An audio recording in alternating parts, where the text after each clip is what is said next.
করতেন হয়তো বা। শিয়ারা সাহাবীর সবচেয়ে বড় দুশমন শিয়া। এই শিয়ারা ওই গেট দিয়ে ঢুকে না। ওমর ঢুকতে দিতে আমরা ঢুকুন না। এক আল্লাহর বান্দা আরবি সাহিত্যিক বড় আজীব একটা চুটকি লেখছেন, আর ওমর আপনার উপর আল্লাহ রহম করেন, আপনি যখন জীবিত ছিলেন আপনি যে রাস্তায় চলতেন শয়তান ওই রাস্তায় চলতো না।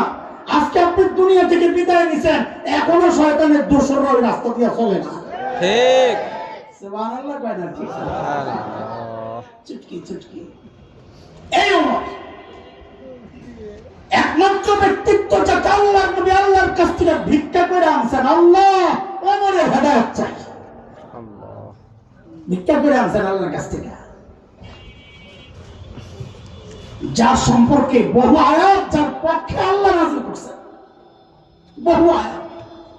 হযরত ওমরের চাওয়া অনুযায়ী আল্লাহ পর্দার আয়াত নাযিল করছেন, ওমরের চাওয়া অনুযায়ী। নবীজি ওমর সম্পর্কে বলেছেন, খেয়াল করেন, ছোট্ট কথা খুব সংক্ষেপ করবো এখন। আমি আপনি হকের উপর চললে বলা হয় লোকটা হকপন্থী, তাই না? ছোট পানি বোতল নাই? হ্যাঁ, হযরত ওমর সম্পর্কে নবী বলেছেন উল্টা কথা। মরে যাবো তো। দারাল হাক্কু হাইসু দারা।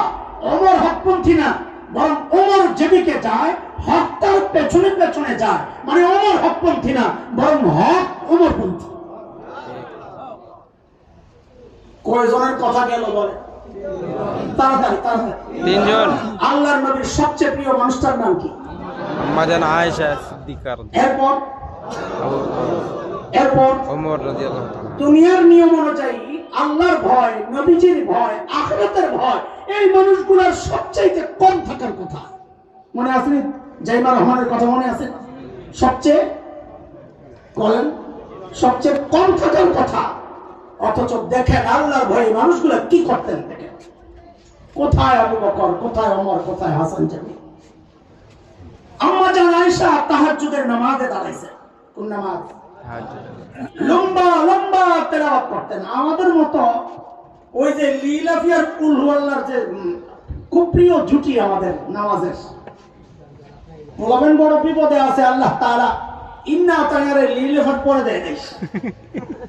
মাঝখানে আড়াই তলা দিয়ে ঢুকে কি বিপদ বাড়াইছেন।